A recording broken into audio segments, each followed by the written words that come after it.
How to solve Amazon temporarily locked account issue.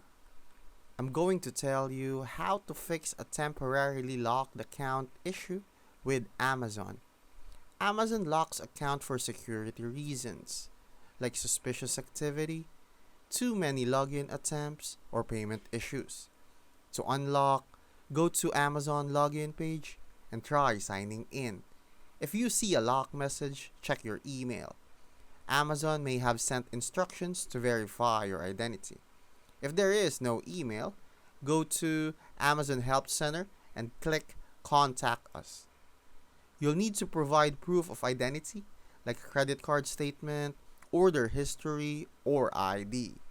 Be accurate and patient, as verification can take 24 to 48 hours.